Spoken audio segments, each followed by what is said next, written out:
안녕하세요. 여기 오니까 낯설지가 않아서 좋습니다. 여기 여러 명의 형제자매님들이 옛날 뵀던 그 얼굴로 저를 맞이해 주시는 것을 생각하고 정말 기뻤습니다. 그리고 옛날 생각이 많이 났습니다.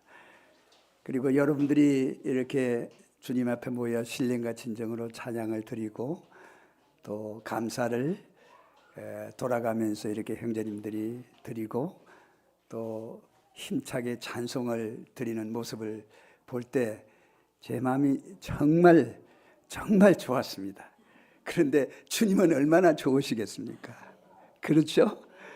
주님이 그토록 십자가에서 고난과 죽음을 당하시고 고통스럽게 이 세상을 떠나시고 주님 나라 가셨는데 아마 여러분의 모습을 볼 때 얼마나 기뻐하실까 이런 생각을 했습니다. 여러분이 열매잖아요. 그렇죠?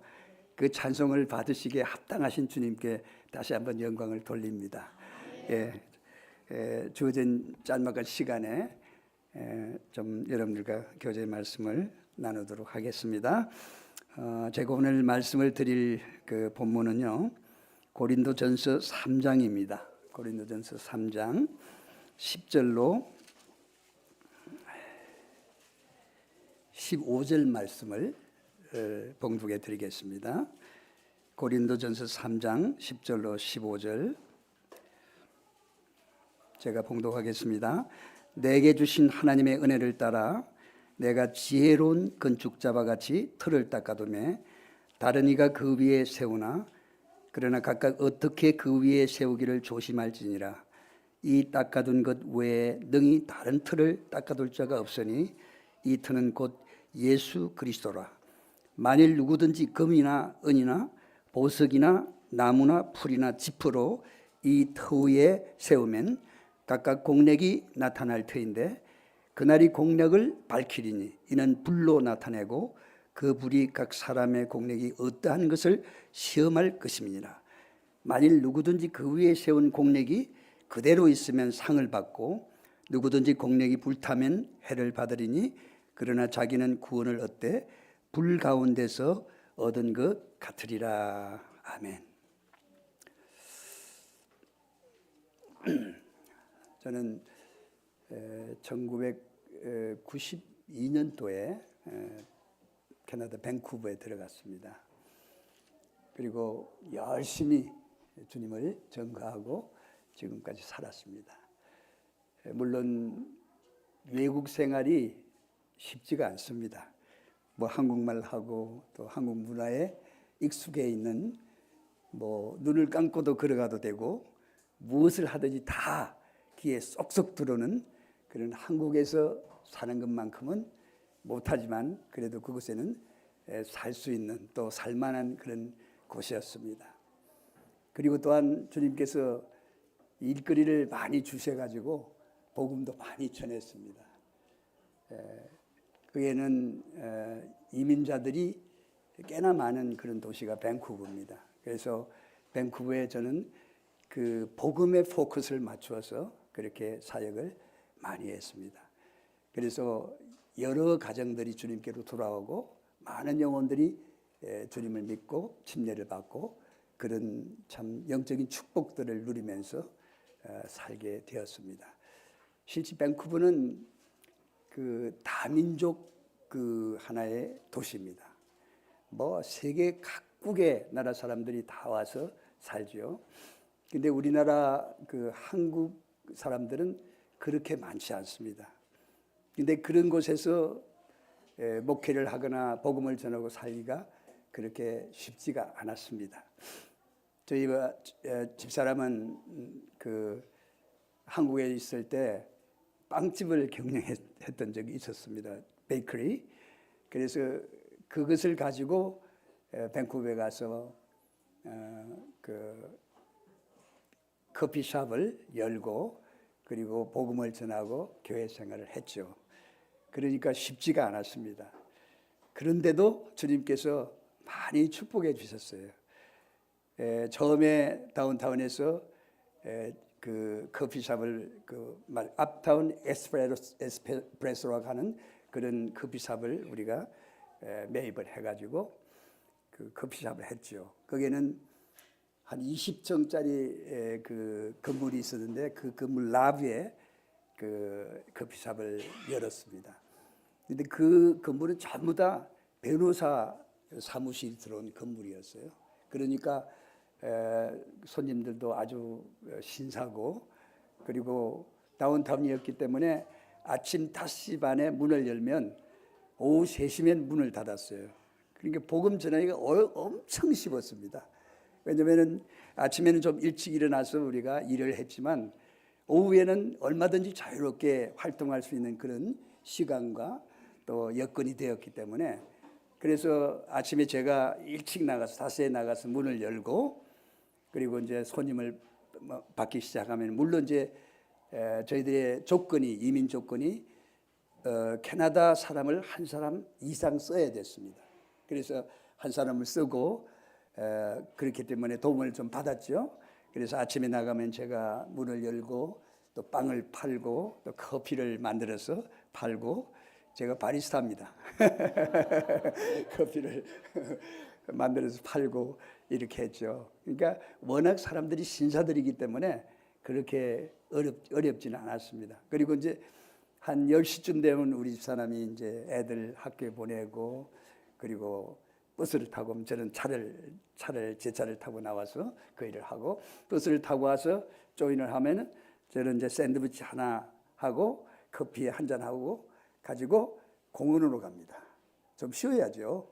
그래서 공원에 가서 쉬고 또 점심때까지 좀 휴식을 취하고, 그때는 뭐 성경도 읽고 또 여러 가지 산책도 하고 그런 시간을 보냈습니다.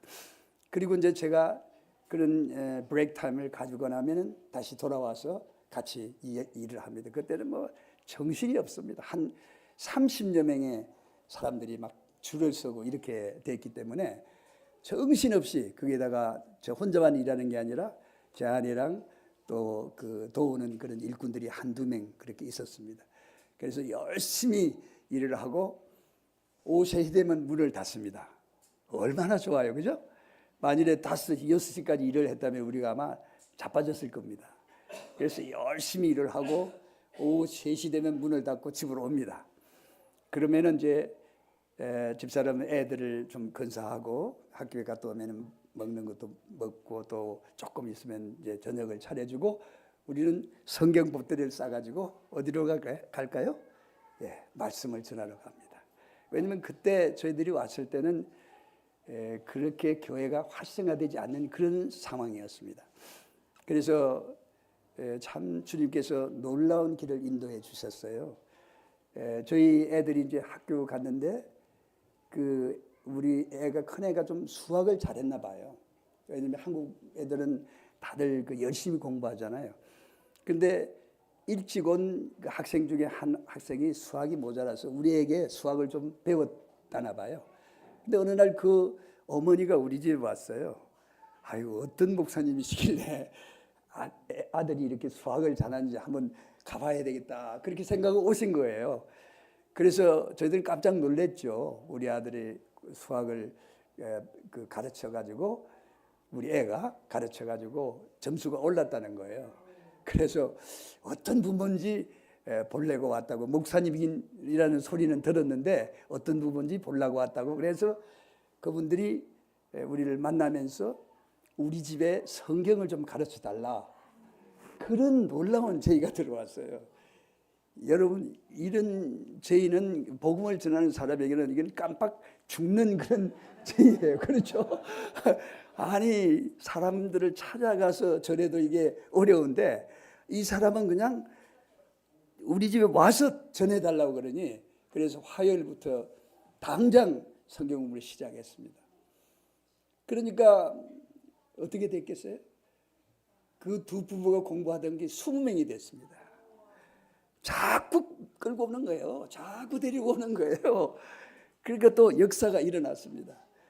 그 부산의 대학교 교수로 와서 큰 교회에 다니는 교수님이 계셨습니다.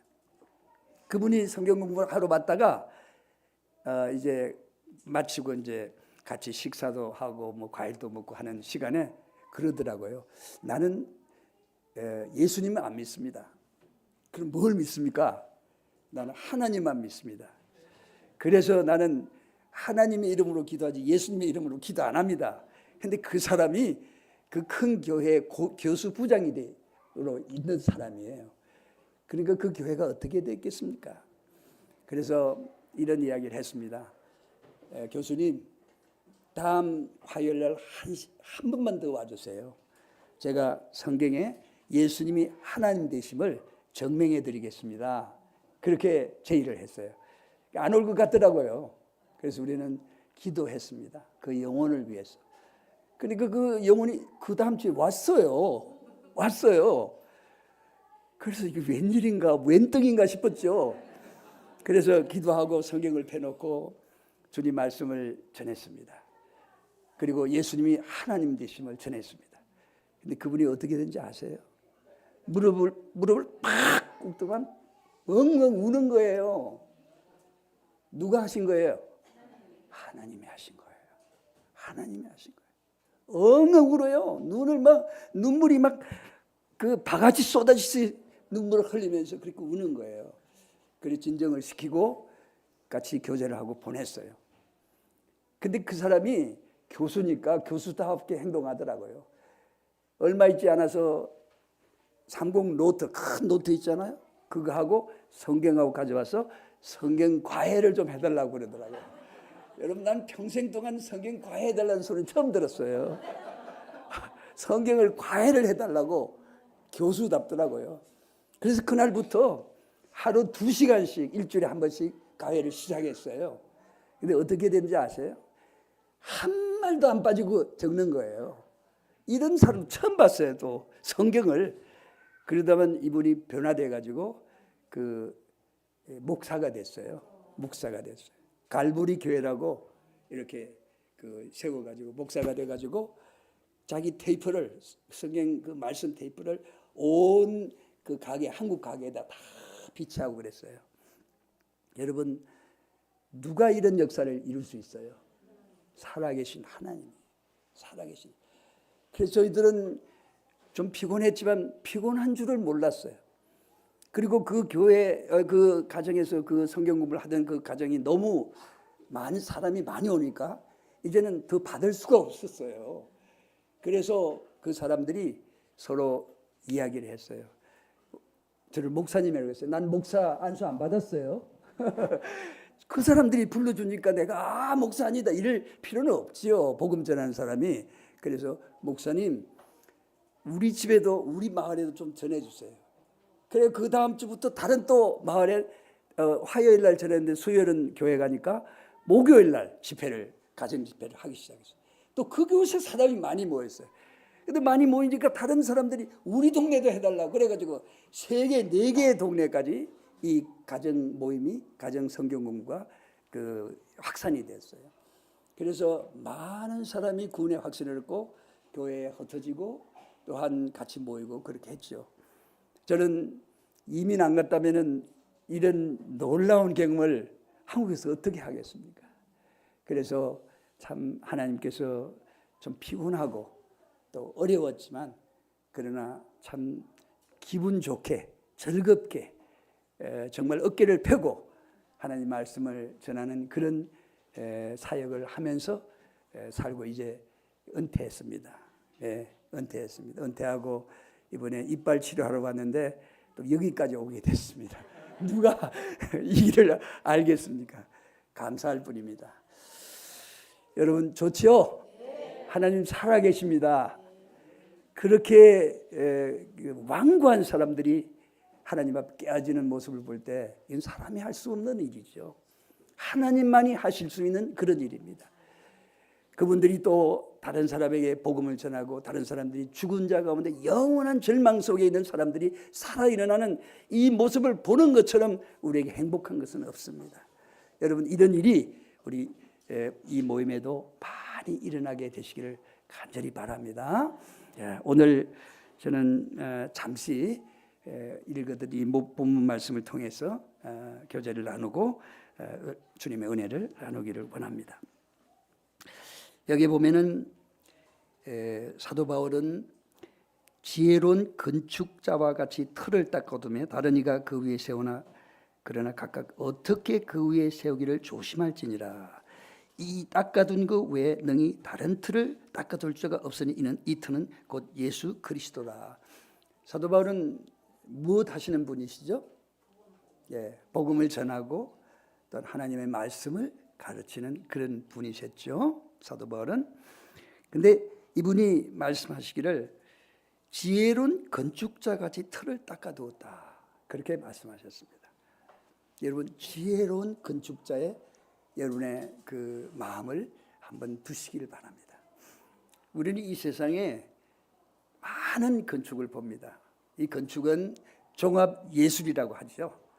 건축에는 모든 것이 다 들어가요. 거의 땅에서부터 시작해서 그 전기 또한 모든 그 기술이 총망라된 그런 것이 건축입니다. 그렇죠? 그래서 종합 예술이라고 할 정도로 건축에는 많은 것들이 동원되는 것을 볼 수가 있습니다.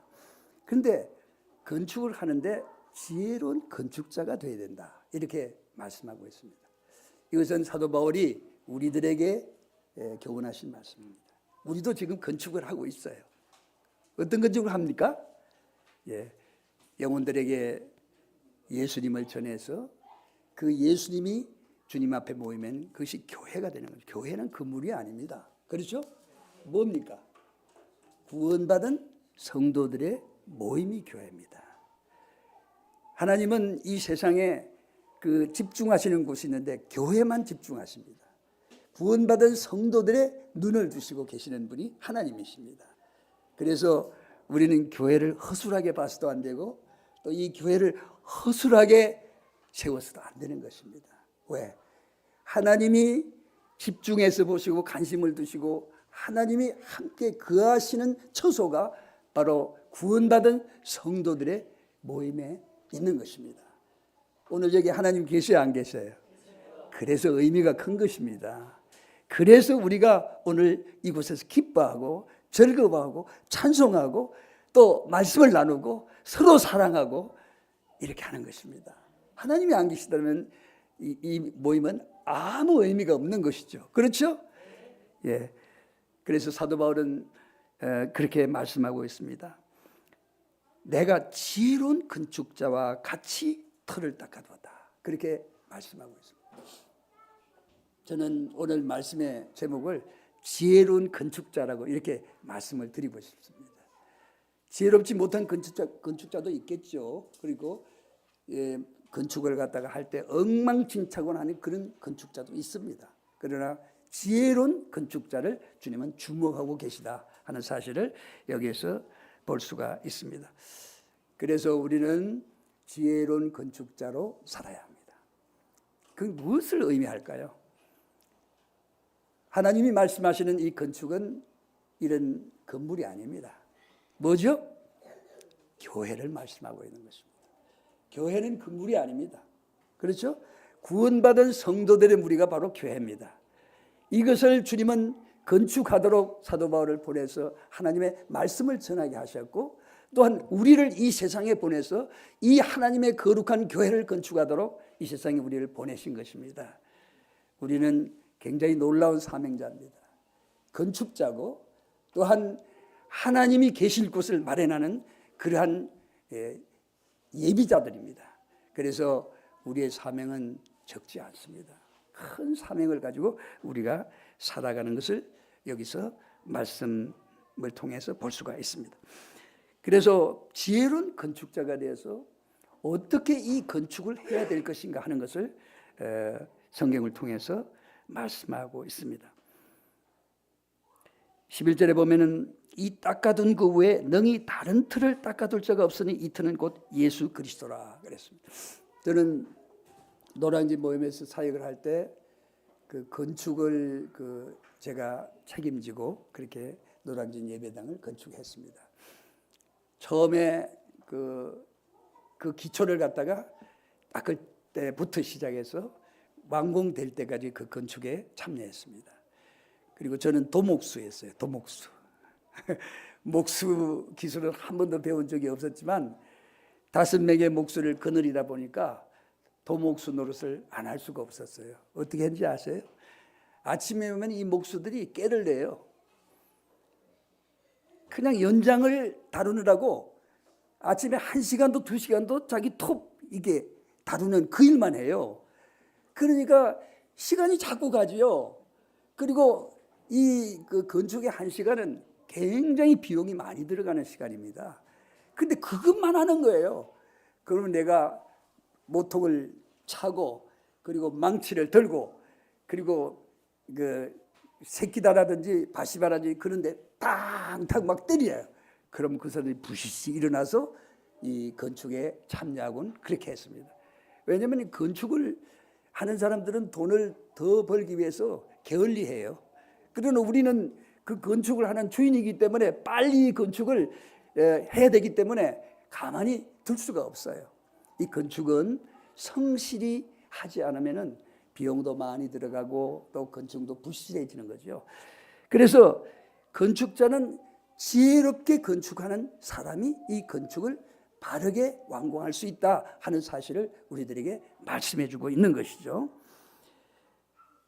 건축자들은 그 도면을 가지고 건축을 하게 되죠. 건축 도면을. 우리의 건축 도면은 무엇이죠? 우리가 건축하는 것은 무엇을 건축하는 것이죠? 교회를 건축하는 것이죠. 교회는 건물이 아닙니다. 그렇죠?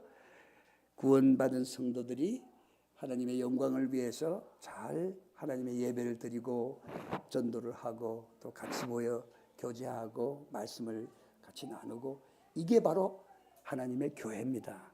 그렇죠? 그리고 이 교회가 하나님의 영광을 위해서 계속해서 가르침을 받는 그 공동체를 성경에서 교회라고 해요. 근데 이 교회를 누가 건축해야 되느냐 하는 것을 성경에 말씀하고 있어요. 누가 건축해야 돼요? 지혜로운 건축자가 건축해야 된다. 이렇게 말씀하고 있어요. 우리가 지혜가 많이 필요하죠. 저는 건축을 한 번도 경험해 보지 못한 상태에서 노량진 예배당 건축을 갖다가 책임지고 했기 때문에 굉장히 어려웠습니다. 굉장히 어려웠습니다. 그런데 지혜로운 건축자가 되어야 된다. 이렇게 말씀하고 있습니다. 여러분 이 지혜로운 건축자를 이렇게 말씀하고 있습니다. 이 닦아둔 것 외에 능히 다른 틀을 닦아둘 자가 없으니 이 틀은 곧 예수 그리스도라. 주님 안에서 지혜로운 건축자는 바로 오직 유일하신 예수 그리스도 위에 우리가 건축하는 거다 하는 것을 말씀을 하고 계십니다. 그건 무슨 뜻일까요? 이 교회는 예수님의 교회입니다. 예수님의 집입니다. 예수님이 거하시는 곳입니다. 오직 예수님의 영광만을 위해서 존재하는 그런 기관이 교회입니다. 그리고 예수님을 바라봐야 되는 기관이 바로 교회입니다. 예수님의 뜻을 이루는 기관이 바로 교회입니다. 그래서 이 터는 곧 예수 그리스도, 그 그리스도의 터 위에 세운 이 교회를 우리가 세우고 또 이 교회를 잘 건사하고 또 이 교회를 더 세우는, 굳게 세우는 그런 일을 책임지는 사람이 누구냐? 바로 우리 성도들입니다. 그런데 이 건축을 할 때 여러 가지 재료를 사용하는데 이 재료가 6가지가 여기에 말씀되어지고 있어요. 한번 12절에 보면은 만일 누구든지 금이나 은이나 보석이나 나무나 풀이나 지프로 이 터 위에 세우면 각각 공력이 나타날 터인데 그날이 공력을 밝히니 이는 불로 나타내고 그 불이 각 사람의 공력이 어떠한 것을 시험할 것이니라. 그렇게 말씀하셨어요. 여러분 우리 모든 성도들은 건축자라고 성경에 말씀하고 있어요. 건축을 하는 사람이다. 건축이라는 것은 교회만 건축하는 게 아니죠. 우리 인생도 지금 건축하고 있는 거죠. 우리 가정도 건축하고 있는 거죠. 그러나 우리 성도들은 참 중요한 일을 하나님 앞에 부여받고 있습니다. 무엇을 건축해야 된다고요? 무엇을? 교회를 건축해야 합니다. 그 교회를 건축하는 게 이 건물이 아닙니다. 여러분들이 전도하고 여러분들이 성도들을 잘 주님 앞에 양육하고 또 여러분들이 성도들의 그 여러 가지 어려운 면들을 보살피고 또 주님 앞에 잘 살아갈 수 있도록 잘 주님을 쫓아갈 수 있도록 가르치고 하는 그 모든 일들이 성경에 말씀하고 있는 교회를 건축하는 일입니다. 건축하는 일입니다. 근데 이 건축하는 일이 우리가 선택이 있어야 합니다. 그 선택이 뭐냐면은 재료인데 건물을 지을 때 재료가 많이 들죠. 뭐 지붕도 이어야 되고 또 콘크리트 해야 되고 바닥도 또 만들어야 되고 여러 가지 많은 재료들이 필요하죠. 근데 그 재료를 무엇을 쓸 것인가 하는 것을 여기 12절에 말씀하고 있습니다. 재료를 만일 누구든지 금이나 은이나 보석이나 나무나 풀이나 짚으로 이 터 위에 세우면 그랬습니다. 여러분 이것은 건축을 하는데 재료가 되는 그 재료의 그 가지를 이렇게 말씀하시는 건데 이거는 이런 건물이 아니죠. 교회를 말씀하시고 있는 거죠. 교회를. 여기에 6가지 재료가 있습니다. 금이나 은이나 보석, 나무나 풀이나 집. 이 2가지는 나눌 수가 있어요. 이 건축을 하나님께서 나중에 심판하시겠다고 판단하시겠다고 그렇게 말씀하고 있어요. 이 건축은 누가 하는 거죠? 장로님들이 하는 거죠? 네, 장로님들만 이 건축을 하는 게 아니에요. 이 교회는 모든 성도님들이 각기 서서 각기 기간 각기 그 자리에서 같이 연합해서 하나님의 교회를 이루어가는 겁니다. 그렇죠? 예. 그래서 성도들이 열심히 합심해서 이 교회를 일구어서 지금 여기까지 오신 거예요. 참 제가 이 영등포교회에 와보니까 참 아름다운 교회예요. 여러분들이 그 찬송이라든지 또 기도라든지 이 내용을 들으면서 정말 주님이 기뻐하시겠다 이런 생각을 하게 됐습니다. 왜? 여러분들이 그 감사와 찬송을 가지고 나와서 주님 앞에 분향한 것 같은 그런 예배로 올려드리니까 주님이 그것을 흠양하시고 얼마나 기뻐하실까 이런 생각을 저는 했습니다. 이런 모든 성도들의 연합을 통해서 이 교회가 하나님 앞에 영광을 돌리는 이것이 바로 교회를 세운 목적인 아니겠습니까? 그래서 여기에 6가지로 이 교회를 세우는데 들어가는 그런 이 재료랄까 이런 것을 말씀하고 있습니다. 한 번 더 말씀드리자면은 여기에 금이나 은이나 보석 그리고 나무나 풀이나 짚으로 이 터 위에 세우면 각각 공력이 나타날 텐데 그날의 공력을 밝히니 이는 불로 나타내고 그 불이 각 사람의 공력이 어떠한 것을 시험할 것입니다. 그렇게 말씀하셨습니다. 6가지 이 재료를 여러분 잘 생각해 보시길 바랍니다. 처음 3가지는 불로서 이 공력을 시험할 때 타지 않는 것들입니다. 금이나 은이나 보석은 불에 넣으면 더 빛이 나는 그런 금속들이죠. 그리고 변하지 않는 그런 것들이죠. 금이나 은이나 보석으로 하나님의 교회를 치장하라고 주님이 교훈하시는 겁니다. 금이나 은이나 보석으로. 그 다음에 나무나 풀이나 짚은 불에 태우면 어떻게 돼요? 잘 타 없어집니다. 없어지는 거 이런 것으로 우리가 교회에 치장하면 안 되겠죠. 그래서 금이나 은이나 이 보석이 뭘까? 그리고 제가 말씀드린 대로 지혜로운 건축자와 같이 되라 이렇게 처음에 말씀하셨는데 이 지혜로운 건축자가 이 어떻게 하면은 교회를 아름답게 하나님이 정말 만족하시고 기뻐하시는 그런 교회를 건축할까 하는 이런 점에서 제가 몇 가지만 더 말씀드리고 마칠게요. 금이나 은이나 보석 이것은 하나님의 성전에 많이 쓰여진 그런 그 보석들입니다. 금은 하나님의 신성을 상징하지요. 신성. 우리가 하나님을 섬길 때 예배를 드리고 또한 하나님의 그 영광을 찬미하는, 영광을 드러내는 그런 일에 많은 그런 삶을 드리는 사람은 금에 해당하는 그런 그 보배로 하나님의 집을 갖다가 치장하는 그런 사람과 같을 것입니다. 그 다음에 은은 성경에 고난을 상징합니다. 고난. 여러분 주님을 위해서 고난 받으신 적 있으시죠? 저는 집에서, 지금은 다 예수님을 믿고 다 천국 가시고 그랬지만 예수 믿는다고 쫓겨났습니다. 몽둥이 맞고 쫓겨난 적이 있습니다. 그래서 밖에 나와 오랫동안 살았어요. 예배당에서, 노량진 예배당에서 먹고 자고 그렇게 살았어요. 쫓겨나가지고. 근데 하나님은 능력의 하나님이시고 승리의 하나님이세요. 우리 가족이 전부 다 복음 안에 들어왔어요. 놀랍죠? 핍박은 몰라서 그렇게 핍박하는 것입니다. 그래서 우리가 주님 앞에 금으로 하나님의 그 나라를 갖다가, 우리 그 교회를 갖다가 치장하는 것은 바로 복음을 전하는, 하나님 앞에 순종해서 복음을 전하는 이런 것과 똑같습니다. 그리고 그 은은 고난을 상징하는 거라고 제가 말씀을 드렸죠. 우리가 주님을 위해서 핍박받고 또 주님을 위해서 따돌림 당하고 주님을 위해서 가난하게 살고, 이거 주님 앞에 상 받는 일입니다. 왜냐하면 아무나 이런 삶을 살 수 없어요.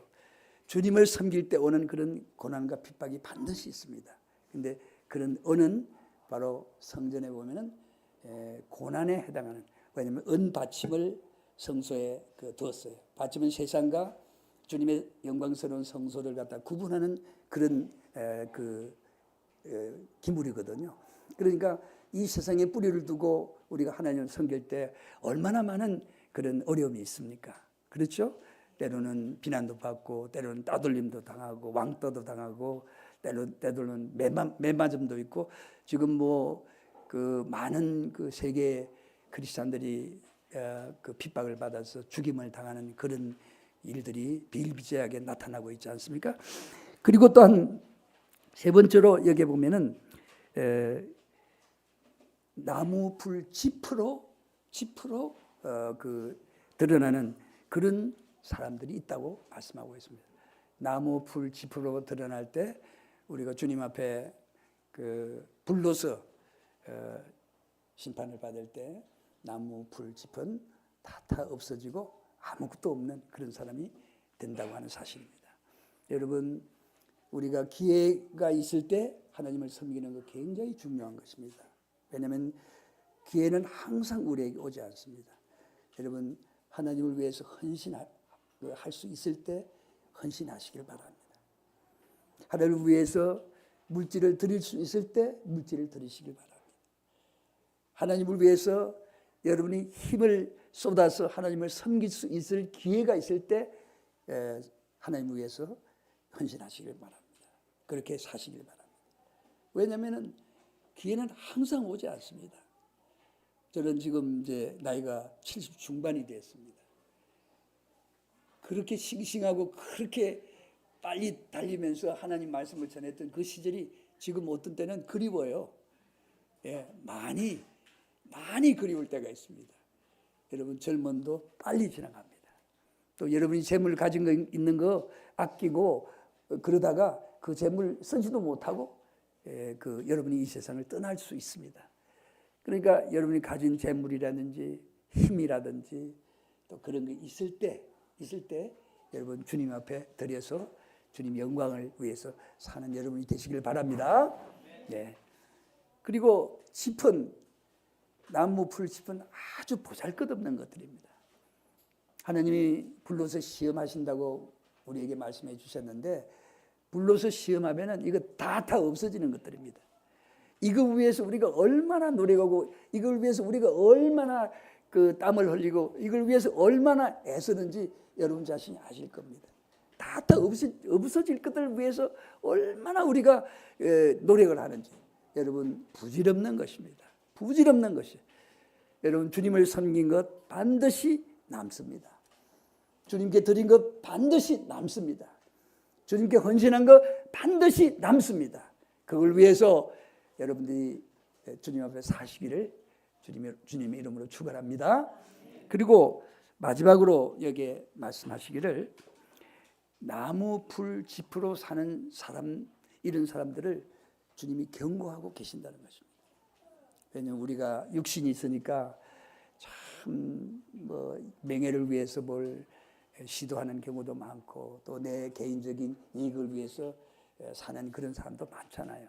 그러나 이건 전부 다 지푸라기 같은 그런 결과로 우리에게 정말 우리 자신을 낙심시키고 실망시키는 그런 우리가 결과를 맞이하게 될 것입니다. 그러나 금과 은과 보석은 이스라엘 백성들의 그 백성들을 갖다가 영적으로 이끄는 12지파가 있습니다. 그 12지파를 상징하는 그 보석들이 전부 다 있는데 그 12지파의 보석을 다 엮어서 대제사장이 에봇이라는 옷을 만들어서 입고 예배시에 들어갔어요. 물론 대제사장이 그 백성들을 이 대표로 했기 때문에 하나님을 아련하고 하나님께 예배 드리러 들어갔을 때 그 옷을 입고 들어간 것입니다. 근데 이거 에봇은 영롱한 빛을 전부 다 발하는 그러한 보석들이었습니다. 12보석들이었습니다. 여러분, 이것이 무엇을 상징할까요? 이것이 무엇을 말할까요? 하나님 앞에 모든 성도들이 노출되어 있습니다. 그리고 그 모든 성도들이 하나님의 영광을 드러내는 간정을 가지고 들어간 것입니다.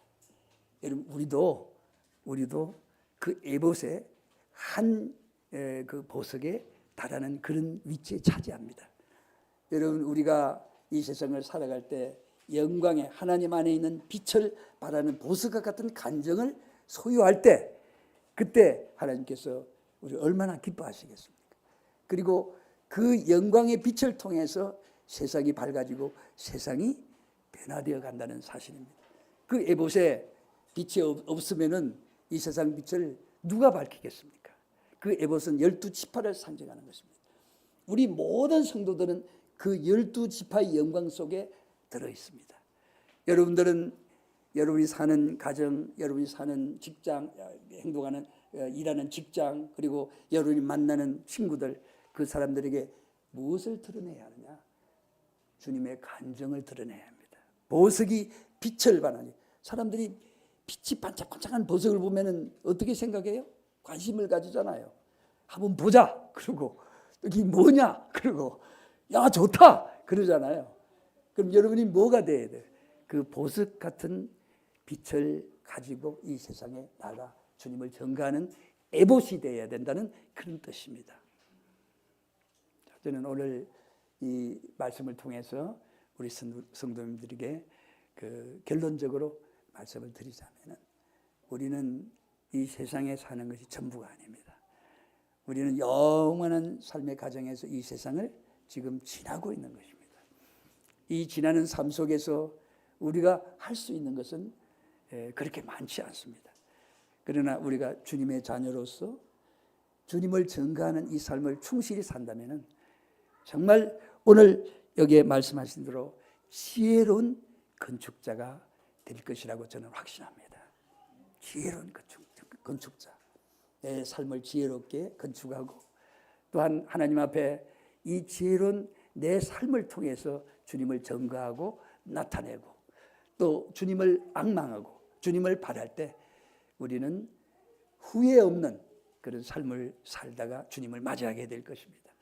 여러분, 여기에 마지막으로 말씀하신 것이 우리가 어떤 의미인지를 잠시 생각하고 마치겠습니다. 각각 공력이 나타날 터인데 그날이 공력을 밝히리니 이는 불로 나타내고 그 불이 각 사람의 공력이 어떠한 것을 시험할 것입니다. 만일 누구든지 그 위에 세운 공력이 그대로 있으면 상을 받고 누구든지 공력이 불타면 해를 받으리니 그러나 자기는 구원을 얻되 불 가운데서 얻은 것 같으니라. 우리가 이 세상에서 주님을 섬기고 주님을 드러내고 또 주님을 예배하고 주님을 전하고 하는 이 모든 공력이 어느 날 드러난다고 말씀하고 있습니다. 이 공력이 없는 사람은 구원을 얻지만 부끄러운 불 가운데서 받은 구원을 얻는다고 그랬습니다. 그러나 주님 앞에 뭐 말씀을 전하고 전도를 하고 또 주님을 섬기고 또한 이 하나님의 교회, 무형의 교회예요. 이 건물을 말하는 게 아니에요. 하나님의 이 교회를 갖다가 더 부흥케 하고 더 서포트하고 더 이 교회를 위해서 열심히 일하는 이 사람들은 하나님 앞에 영광스러운 기쁨과 그리고 칭찬을 받을 것이라고 말씀하고 있습니다. 여러분 칭찬받는 여러분이 되시길 바랍니다. 주님 만날 때 부끄럽지 않게 주님을 만나는 저와 여러분이 되시길 간절히 축원합니다. 기도하겠습니다.